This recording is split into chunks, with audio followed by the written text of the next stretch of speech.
What is up, everybody? Al Mack here for another edition of UFC OddsJam for this Saturday's UFC Vegas 35. We're using tools over at OddsJam.com. This is a tool that I use on a regular basis. It's great for finding arbitrage spots, middles, as well as just finding the best line available in your region, which you should always be doing as a profitable bettor. You should always be looking for the best line available. All right. With that said, let's get right into it. As always, I always start off with the low hold tool. You try to find some spots where you can get the best line on both sides, try to find some books that are looking for some exposure on opposite sides. OddsJam has also recently added other promotions such as PFL and Bellator, as well as boxing. But I have a filter set, so it shows just MMA and boxing right now. You can set something like that in your personal settings. Okay, so the first fight that I think has the best betting opportunity on this card on Saturday is Dustin Jacoby against Darren Stewart, a 0.82% hold on the over on the betting total between Caesars Sportsbook and DraftKings. Caesars and William Hill have it lined at minus 150 on the over, the under at plus 145 at DraftKings. On the surface, this seems to be an interesting fight. It looks like the books really want some action on the under here, DraftKings at least. That's why we're getting, such a line so close to true odds. Stewart has gone the distance in 6 of his last 9. Where I think Jacoby has gone the distance in 3 of his last 4. Honestly, I do like the over in this spot. It is kind of steep at minus 150, but you look at the rest of the market and the betting landscape in this fight, I think the over is kind of the consensus pick. You go over to the method of victory props, and you got Jacoby sitting at plus 175 to win by decision, and that's the most favored of all the method victory props, so it looks like that's the consensus opinion here. And honestly, at this point, where I do like the over, I think this is a solid play at minus 150. I wouldn't feel the same at minus 155, and frankly, I'd be uninterested in minus 160. So that's why it's always good to use this tool. Make sure that you're getting the best in the line compared to the rest of the market. You don't want to be one of those people paying minus 175 when there's a minus 150 out there. You look at Jacoby's last fight against Ian Kutabala. He did go the distance with him in a fight that was lined at like minus 275 on the no for the fight goes the distance. So the books are kind of being reactionary here after Jacoby going the distance in a fight where it cashed at like minus 210 on the fight goes the distance. Yes. The books are kind of being reactionary here. So the contrarian side right now is at for sure the under. There's definitely value on the under at this point at plus 145. But honestly, I think I'm just going to go back to the well. You're getting the best of the number on both sides, though, in this fight. But I'm on the over 2.5 rounds at minus 150 in this one. All right. The best fight on the board, the next fight on the board with the lowest hold. Okay, here we go. Another slot fest. I'm looking at Wellington Turman taking on Sam Alvey.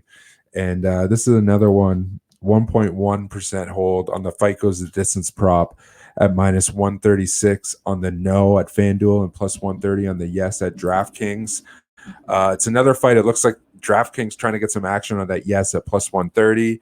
It looks like they have a weird stopper out on the no at minus 136. FanDuel does. Usually what that means is they had some money come in a little bit less than that, maybe at minus 135, and they're just trying to test the resistance, and they're trying to avoid it by setting the line a cent lower instead of at minus 135. But what it could also mean, if you look, you see a bunch of minus 137s out there. FanDuel might want some money to come in on them. And at minus 136, when you use tools like this, it shows you right away they're the best line. So maybe these other books have the stopper out there where they're just deferring to the FanDuel line, which is a cent better. So it looks like both books here between FanDuel and DraftKings are trying to get some exposure opposite of the line that they're on. So yeah, honestly, the fight goes the distance no at minus 136, I think is a very solid look. You look at Sam Alvey, he's kind of on his last legs of his UFC career here, coming off a stoppage loss and has lost, 4 of his last 8 fights have ended inside the distance. So you look at Wellington Turman, he's gone the distance just twice in his UFC career. Both these guys kind of need a stoppage win here. I wouldn't be shocked that the loser of this fight just gets straight up cut. So I can kind of see both these guys just going for broke and trying to get it done early. So yeah, I like that fight goes the distance no at minus 136 at FanDuel. All right, next one. Back to the low hold tool. I believe that the next one that I was looking at is the tough finale between Brian Battle and Gilbert Urbina. There it is, 1.69% hold on the money line between Urbina and Battle. Battle at minus 161 at Betfair, while Urbina at plus 150 at DraftKings. You look at the odds across the board here. Betfair definitely has the best line on Battle at minus 161. They might be trying to get some action, especially considering when you look across the board, there's minus 188 out there at the highest. Betfair, sticking out like a sore thumb with that minus 161.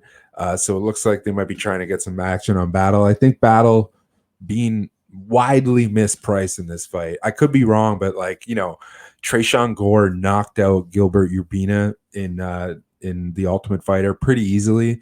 And the only reason Urbina is in this spot is because Gore got injured and isn't able to compete in the finale. So I feel like this fight, if it wasn't lined as a UFC card, if this fight was just happening somewhere else in the world in a vacuum or something like that, I feel like if it wasn't the tough finale and was just lined on a card without any hype, Brian Battle will be coming in here as like a minus 200 favorite. I think the spotlight being put on this fight is making the odds way closer than what they are in reality.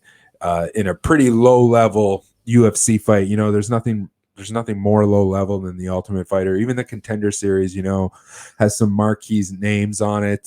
This is more like the prelims of Bellator. So honestly, I just got to lean with my gut in this one. I got to lean towards the prevailing market opinion, and I got to back Brian Battle.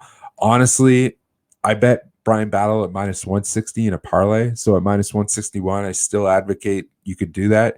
I would keep my eye out for this line maybe moving a little bit further, though. I would not be interested. You see it here at Fox Bet at minus 188. Casumo minus 177, Unibet at minus 177. I wouldn't be that interested. My ceiling here would probably be Caesars at minus 170. Any higher than that, I would be uninterested. All right, last one. Go back to the low hold tool. I believe that the last one that I was most interested in is this women's fight. Vanessa Demopoulos taking on JJ Aldridge.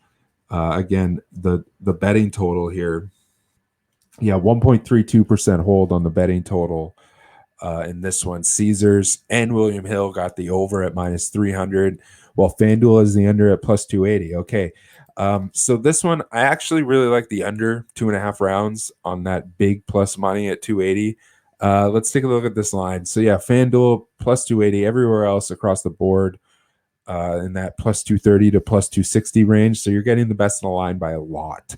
And then you're looking at that over at minus 300, while some books have it minus 315, some at minus 400. I think that's crazy. I would advocate highly against betting that over here in a parlay spot. I think this line is totally priced out, at least on the over side. I've said this a million times. You look at the women's flyweight division consistently over the past year and a half, at least since the start of the pandemic, at least since the start of 2020, let's say, documented, the under in this division has cashed at a 40% rate, like a 39.8% rate. And these trends that I always talk about, they work best at these lower levels. And JJ Aldridge, she has a loss against Macy Barber. This is as low level as it gets for the UFC women's flyweight division. And then you look at Vanessa Demopoulos, basically a strawweight fighting up a division here. So I think there's a good chance we see a stoppage here. And give me that plus 180 at FanDuel all day. I like that quite a bit. All right. If you're interested in using this awesome OddsJam tool, check out the link in the description. Get yourself a free 7-day trial. Get the best odds in your region. Utilize the best tools. Guarantee yourself profits with OddsJam. The link is in the description. Thank you for watching. This is Al Mack from CombatOdds.ca. Talk to you later.